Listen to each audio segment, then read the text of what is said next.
3 दिन कुरान पढ़वाना अब्बा की कब्र पे। अब तो फैशन चल गया है, ये फैशन ही कहता हूं मैं इसे। वहां कब्र है अब्बा की बगल में, कहीं 300 साल पुराने कब्रिस्तान है, कहीं 250 साल, कहीं 500 साल। इतनी जगह नहीं होगी वहां पे कि पैर रखो और कब्र ना आए। हमारे सामने कब्रिस्तानों की नोयतें बदल गई भाई। 6-6 फीट मिट्टियां पड़ गई, 2 मंजिला कब्रिस्तान हो गए। उससे पहले भी दफन हुए होंगे।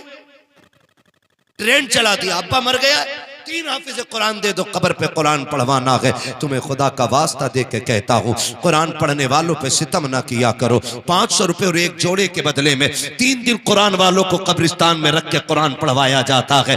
इससे क्या लगता है आपको कि इससे मरने वाले को राहत होती होगी? अल्लाह राजी होगा? खुदा की कसम, अगर किसी को दुख दे करके कुरान नहीं, आप पूरी जिंदगी तिलावत करा लो, अल्लाह उस वक्त तक राजी नहीं होगा जब तक दुखी दिल का तुमसे हिसाब पूरा नहीं ले। तरीका है कोई हमारा? अल्लाह तौफीक देना, अपने बच्चों को कुरान वाला बनाओ। किसको बोलो? नाराज होकर बैठ के मुखिया, किसको पढ़ाना है कुरान?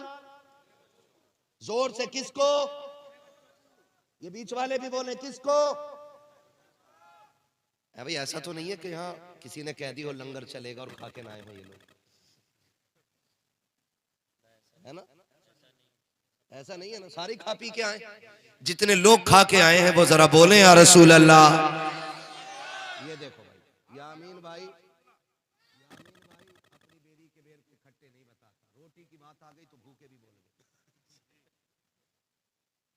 अरे थोड़ा काम सवाब के लिए भी कर लिया करो यार, है ना?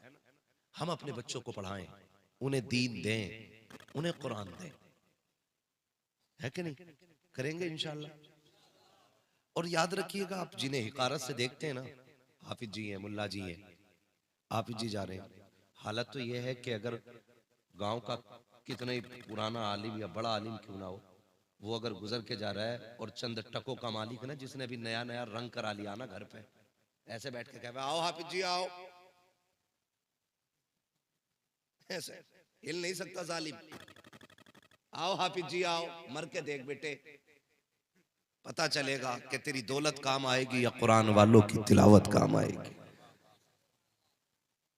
इसलिए आपसे गुजारिश है कि अगर हमारी बस्ती का कोई भी पढ़ने वाला कुरान हमारे सामने से गुजरे तो हम उसे इज्जत दें। देंगे इंशाल्लाह, देंगे इज्जत। क्या बात है, अल्लाह सलामत रखे। बस ये चंद लोगों ने वादा करके दिल ठंडा कर दिया मेरा, बाकी तो मेरा मुंह देखते रहो, कोई मसला नहीं है। इज्जत देंगे इंशाल्लाह। हाँ जी, है सलामत रहे माशाल्लाह। हमारे एक भाई कह रहे हैं इज्जत दी है और देंगे। हाँ जी, खाली मैयत में दावत ना करना। हाँ, उस वक्त तक दावत ही नहीं होती जब तक अब्बा मर ना जाए। वलीमे में भी दावत करेंगे इंशाल्लाह, करेंगे भाई वलीमे में। और खाली दावत नहीं, इज्जत से खाना खिलाएंगे। और खिलाते कैसे? पहली बात तो दावत करता ही नहीं, और अगर कर भी दे तो बुलाता नहीं। मदरसे से कब फोन आता है, भाई बच्चों की दावत हुई थी, खाना, अरे खाना तो सब खा गए, तुम्हारे बच्चे ना खा गए। हाँ, कह रहा बच्चे ना आए खाने के लिए। अरे नहीं यार, कोई आए नहीं, तो हमने तो दावत करा दी थी, बच्चों को आ जाना चाहिए। तो अगर जहन में ये चल रहा है ना, तो कान खोल के सुनो। ये कुरान वाले परदेसी हो सकते हैं, गरीब हो सकते हैं, लेकिन बेगैरत नहीं हुआ करते हैं। आपने दावत की है ना, तो इज्जत से बुलाइए, तब ये खाना खाने आएंगे। और बेचारे चले भी जाएं, चलो भाई भेज दिए बच्चे, पता है खाना शुरू हो गया, तो बच्चे खड़े हो जाते हैं कोने में जाके। अब जो साहिब खाना का बेटा होता है ना, वो कहता अब्बा मदरसे के बालक आ गए। बालक बच्चे है ना, अब्बा मदरसे के बच्चे आ गए, किधर खिलाऊं? उधर कोने में दरी डाल के खिला दे, कोने में। रवैये देखो हमारे, कोने में दरी डाल के खिला दे। अब्बा इधर कुर्सियों पे करना, यहां मेहमान बैठेंगे। कौन मेहमान? तुझे नहीं पता, वीआईपी लोग आने वाले। ये हम कुरान वालों को इज्जत देते हैं। इन कुरान वालों के लिए जमीन पे वहां जगह है जहां कुछ बिछा भी नहीं है, और कह रहा कोने में दरी डाल के खिला दे, चटाई डाल दे, बैठा के खिला दे एक तरफ को। इन कुर्सियों पे कौन बैठेगा? का वीआईपी लोग आने वाले हैं, मैंने विधायक की दावत की है, प्रधान जी आने वाले हैं, प्रमुख आने वाला है, मंत्री आने वाला है।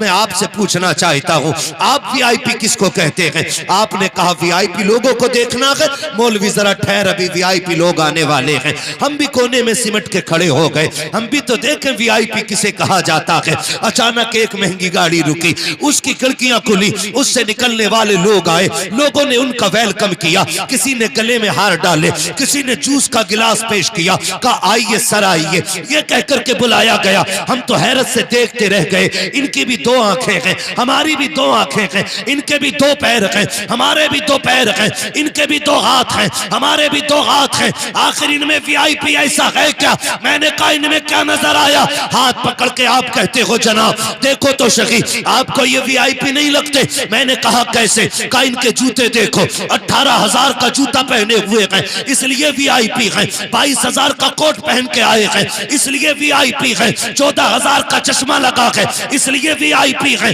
56,000 की घड़ी है इसलिए वीआईपी हैं। मैंने कहा ये मयार किसने बनाया है कि महंगी कोट वाला वीआईपी होगा, महंगे जूते वाला वीआईपी होगा, महंगी घड़ी वाला वीआईपी होगा, अच्छी गाड़ी से आने वाला वो वीआईपी होगा? का ये मयार तो दुनिया ने खुद बनाया है, या किसी ने ऐलान नहीं किया था? मैंने कहा बता तो सकी, फिर किस मयार पे कहते हो कि ये बड़े लोग हैं, वीआईपी लोग हैं? का इनके ड्रेस को देखा हमने वीआईपी समझा, इनके लिबास को देखा हमने वीआईपी समझा। मैंने कहा मैं इन्हें वीआईपी नहीं मानता। कहा फिर तुम किसको मानते हो? मैंने कहा सुनो, मैं उसको वीआईपी मानूंगा जिसको मेरा नबी वीआईपी कह देगा। मेरी नजर में वो इज्जत वाला है जिसको मेरा नबी इज्जत वाला कहेगा। आका आप बताओ ना वीआईपी कौन होता है? मदीने से आवाज आती है खैरुकुम मन तअल्लमल कुरान व अल्लमहु।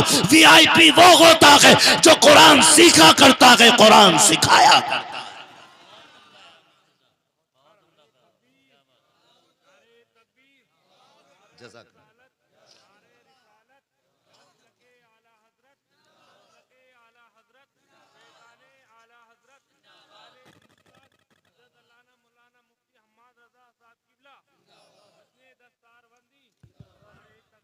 तो वीआईपी वो होता है जो कुरान सीखा करता है और कुरान जमाने को सिखाया करता है।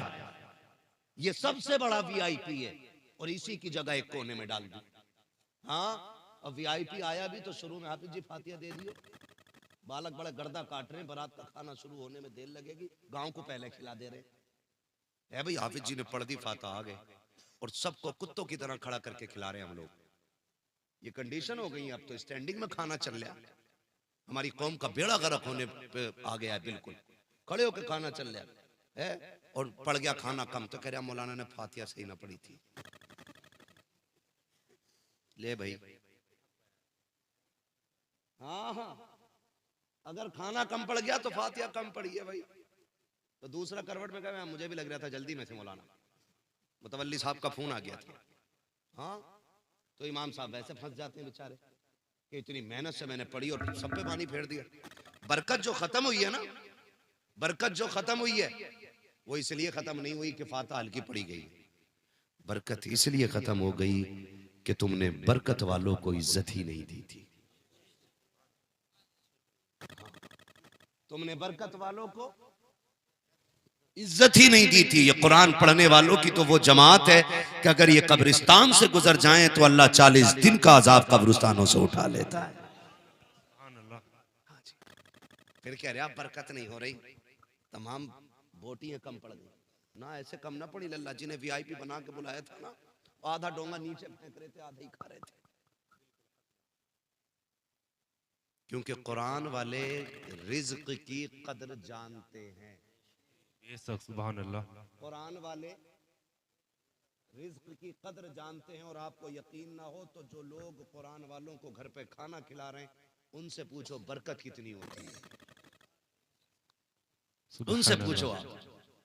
तुम नहीं जानते हो, हाथ कुरान वाले का आता है, बरकतें मदीने वाले की आ जाया करती है। बेशक सुभान अल्लाह हजरत।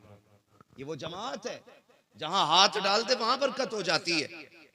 हमारे घरों की बरकतें रूठ गई। खुदा के वास्ते इज्जत दिया करे कुरान वालों को, देंगे ना इंशाअल्लाह। इंशाअल्लाह। अल्लाह करे दूल्हा आपका बेटा बने, भले बारात में लेके जाओ या न लेके जाओ, लेकिन वलीमे में जरूर कुरान वालों को खिलाओगे। इंशाअल्लाह।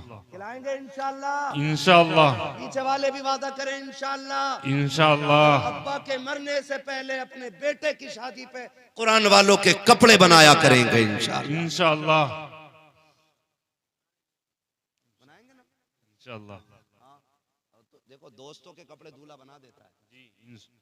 बारात वाले दिन देखो सारे काले कोट में, और एक गाड़ी से सब उतरते हैं, लड़की वाला टेंशन में दूल्हा कौन सा। हाँ, ये कंडीशन है, दूल्हा अपने दोस्तों के कपड़े एक से बना दे रहा है। और शर्म कर, आज तो दूल्हा को दूल्हा रहने दो यार, आज भी सब काले बाप के साले बना दिए। हाँ, आज भी ये कंडीशन है। कम से कम उस दिन तो दूल्हा को छोड़ दिया करो। मेरा कहने का मतलब है, हम यारों को कपड़े बना सकते हैं, दोस्तों को कपड़े बना सकते हैं, तो कुरान वालों को क्यों नहीं बना सकते? क्यों नहीं बना सकते हम कपड़े? कभी इन्हें भी कपड़े बनाया करो, कभी इन्हें भी खाने खिलाया करो। एक बच्चा ठाकर द्वारे, कहाँ का? एक बच्चा ठाकर द्वारे का है, हाँ, और दूसरा बच्चा हमारा अहमदनगर का है। ये दो बच्चे, ठीक है ना, बाहर के ही है ना, यहाँ रह के कुरान पढ़ा होगा नहीं इन्होंने? बोलो, रहे हैं तब कुरान पढ़ा है। लोग क्या समझते हैं, हाफिज जी आ रहे हैं, बहुत हल्की तालीम है। खुदा की कसम आज तक ऐसी कोई चारपाई बनी नहीं जिसमें रात को लिटाओ और सुबह को हाफिज जी मिल जाएं। मतलब अनपढ़ को लिटाओ और सुबह को ताजा ताजा हाफिज जी हो जाए, ऐसी आज तक कोई चारपाई नहीं बनी है। जोर से बोलूं, पीछे आवाज नहीं जा रही? मैं बगैर माइक के पहुंचा सकता हूं। हाँ, थोड़ा सा भाई, हाँ, अंदर अंदर के खोल दो। हाँ, अल्लाह आपको बरकतें अता करे। उस्मान भाई बड़े अच्छे आदमी हैं आप। उस्मान इधर आओ, इधर आओ तुम, आप बहुत अच्छे आदमी हो, ये नाम आपको। माशाअल्लाह सुभान अल्लाह। मैं आपसे ये बात अर्ज करना चाहता हूँ, इतनी सी बात मेरी आपसे अर्ज है कि इनकी इज्जत किया करें। बड़ी कुर्बानियां लगती हैं एक हाफिज को तैयार करने में, बड़ी मेहनतें लगती हैं। ऐसा नहीं है कि ये बाप के लाडले ना हो या ये माँ के चहीते ना हो, ऐसा नहीं है कि इनके बाप को इनसे प्यार ना हो और इनकी माँ इन्हें देख के मुस्कुराती ना हो, ऐसा नहीं है। ये भी माँ के इतने ही लाडले हैं जितने आप या आपके बच्चे अपनी माँ के लाडले होते हैं। इनका बाप भी उनसे इतना ही प्यार करता है जितना आप या आपके बाप आपसे प्यार करते हैं। लेकिन सलाम है इनके माँ बाप को, माँ रिश्ता देखें आप। अगर 2 घंटे बच्चा बगैर बताए गायब हो जाए ना, तो माँ पूछने लग जाती है, मेरा बेटा देखा है किसी ने? दरवाजे पे आके खड़ी हो जाती है, और जाने वाले बस्ती का होता तो कहती है, मेरे बेटे का नाम यह है, तूने देखा है कहीं? कहना, फिर परेशान होती है, फिर पूछती है, फिर पता न लगे दुपट्टा डाल के सर पे मार्केट में आ जाती, रोड पे आ जाती है, किसी ने मेरा लाल देखा हो तो बताओ। रात को बच्चे सो जाएं, सर्दी हो रही है, अल्लाह ने मेरे माँ बाप भी सलामत रखे और हमारी भी औलाद है। हम तो अपने आप को देखते हैं कि रात में 3-3 मरतबा उठ के बच्चों का हम कंबल चेक करते हैं कि कहीं मुंह तो नहीं खुल गया, सर्दी है, कहीं पैर तो नहीं निकल गए बाहर कंबल से, कहीं बच्चे का सर तो बाहर नहीं आ गया कि उसको ठंड ना लग जाए। मैं समझता हूं जितनी मेरी औलाद मुझे प्यारी है, उतना कि मैं अपने माँ बाप का प्यारा हूं, और उतनी हर बाप को अपनी औलाद प्यारी होगी। सच है कि नहीं भैया? बोलो, है कि नहीं? हर बाप को अपनी औलाद प्यारी है। और सच्ची बताऊं, कितने माँ बाप ऐसे हैं जब शाम को मजदूरी करके लौटते हैं ना, और खाने की चीज कोई भी मंडी बाजार से लेके आते हैं ना, और बेटा सो जाए तो बीवी से पूछता है कि इमरान कहाँ है, कि वो सो गया, क्या उठा जल्दी, वो कहती है अभी सोया, कि उठाना, आज उसकी पसंद की चीज लेके आया हूं, सुभान अल्लाह, आज उसके पसंद की चीज लेके आया हूं। ये एक बाप का रिश्ता बेटे से होता है। ऐसे ही कोई दीन नहीं सीख जाता है, ऐसे ही कोई हाफिज नहीं बन जाता है। एक बाप रात को थक के आने वाला, अगर बेटा कहे अब्बा मेरे लिए कार लानी है, और बाप की हैसियत ना भी हो ना, मालिक से कहता सुन आज पैसे ज्यादा दे दे, ओवर टाइम ड्यूटी करके मैं तेरा कर्जा उतार दूंगा। ये बाप का जिक्र होता है औलाद के लिए। और सच्ची बात तो ये है कि बाप कितना भी थक के आए और औलाद के पसंदी की चीज गोद में ला के डाल दे और औलाद मुस्कुरा दे तो बाप की सारी थकन उतर जाया करती है। ये हर बाप का रिश्ता अपनी औलाद के साथ है। ये भी किसी माँ बाप के बेटे हैं। ऐसे ही बेटियों बेटे कुरान नहीं पढ़ते हैं, ऐसे ही दीन घर नहीं आया करता है। जितने मिंबर पे लोग बैठे हैं, आपके इमाम साहब से लेकर के मुझ जैसे गुनाहगार तक, एक एक कुरान वाले की तरफ से जिम्मेदारी के साथ ये बात कहता हूँ। जब हम मदरसों में पढ़ने के लिए जाते थे, हमारी माँ भी रोया करती थी, बहन भी रोया करती थी, बाप भी छुप छुप के आंसू बहाता था, बाप की आंख में भी आंसू होते थे। ऐसे ही बेटों की जुदाइयां बर्दाश्त नहीं होती हैं। कितने बेटे माँ बाप के बगैर रहे हैं, तब जाके दीन आया करता है। पूरी गारंटी के साथ कहता हूं, एक एक फर्द मेरी बात की तायीद करेगा। जब मदरसे की छुट्टी होती थी, हमारी माँ को पता होता था बेटा कब घर आएगा। आने से पहले बेटे की पसंद का खाना बन जाता था, जो हमें पसंद था माँ वो सारे खाने बना देती थी। मेरे बेटे मदरसे से महीनों में लौटा है, आज ये तेरी पसंद का बनाया है, आज ये तेरी पसंद का बनाया है। माँ बाप औलाद के लिए क्या नहीं करते हैं, कितनी कुर्बानियां माँ बाप देते हैं। और तुम्हें खुदा का वास्ता दे के कहता हूं, उन्होंने पूरी जिंदगी हमारी पसंद का ख्याल रखा है। अगर रब ने तुम्हें गैरत बख्शी है, अगर हया वाले हो, अगर पूरी जिंदगी में 10 मरतबा भी तुम अपने बाप से ये कह दोगे अब्बा अब तक तूने मेरी मर्जी का खिलाया है, अब तुझे तेरी मर्जी का खिलाऊंगा।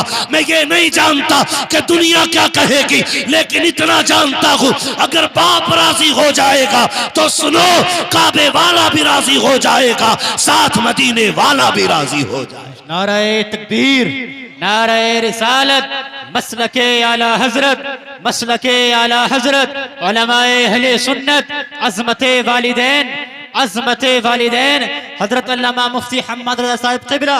नारे तकबीर, नारे रिसालत।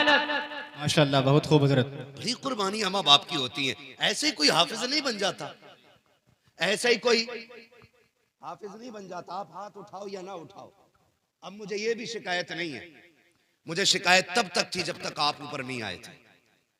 अब सारे बेदार हो गए और सबका दिमाग मेरी बातों पर है, इसलिए कि हम पलटते नहीं बेजान किताबों के वरक, हम वो पढ़ते हैं जो चेहरों पे लिखा होता है।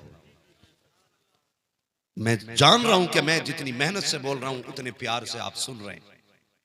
अल्लाह करे दिन बदले हमारे, और वो दिन आए कि हमारे आंगन में भी एक बेटा कुरान वाला होना चाहिए, हमारे आंगन में भी एक बेटा कुरान वाला होना चाहिए। बड़ी कुर्बानियां माँ बाप की होती हैं। ऐसे कोई दीन नहीं सीखता है। आप हाथ उठाएं या ना उठाएं, जो बच्चे स्कूल में पढ़ते हैं उसे सब जानते हैं। बोलो जानते हैं कि नहीं? ए बेटे मेरी तरफ देख मेरे लाल, मुझे पसीना आ रहा है सर्दी में भी, ठीक है ना? हाँ, बहुत अच्छे लोग हैं, मैं समझता हूँ यकीनन अच्छे माँ बाप की औलाद हैं आप, वरना इतनी रात में जबकि बिस्तर पे आपको होना चाहिए था, आप महफिल में बैठ के ये बता रहे हैं गोया माँ बाप ने आपको ये सिखाया है कि हमें जीना भी हुजूर के लिए है, हमें मरना भी हुजूर के लिए है। जब तक नस्लों में ऐसी माएँ रहेंगी, कोई हुजूर के गुलामों को नाम पे उनके सर कटाने से रोकने वाला पैदा नहीं हो सकता है। हाँ जी, अल्लाह सलामत रखे। हम सारे स्कूलों के मामला जानते हैं, भले हमारे बच्चा पढ़े या ना पढ़े, एक स्कूल ऐसा दिखा दो जिसके अपने उसूल ना हो। आप एक अच्छे स्कूल में, मीडियम स्कूल में भी आप बच्चे का एडमिशन कराने के लिए जाए ना, तो वो आपको पहले अपना एस्टीमेट देते खर्चे का। उसमें लिखा होता है बच्चे के शूज कंपलसरी है, ड्रेस आगे बोलो कंपलसरी, ड्रेस सारे बोले कंपलसरी है, बस्ते कंपलसरी है, आने जाने की सवारी का खर्च आपको देना ये कंपलसरी है। आपका बच्चा लंच बॉक्स से लेके आएगा, वो कंपलसरी है। वो कहते हैं किताबें आप सिर्फ हमी से खरीदोगे, ये भी कंपलसरी है। और कितने स्कूलों में तो यहां तक हो गया कि आपका बच्चा अगर कोई चीज खरीदेगा तो बाहर से नहीं, हमारे स्कूल के अंदर ही से खाने की चीज खरीदेगा। यही है ना भाई, आपको ये टोटल बना के दे देते हैं कि भाई अगर ये आप फॉर्मेलिटी पूरी कर सकते हैं तब आपके बच्चे का एडमिशन मदरसे स्कूल में होगा, अगर नहीं कर सकते तो नहीं होगा। लेकिन फिर भी उनके नखरे उठाए जाते हैं। सलाम करो इन मदरसे वालों को, पैर के जूते टूटे हैं फिर भी मदरसा तुझे गोद में लेने के लिए तैयार है। बदन के कपड़े फटे भी हैं,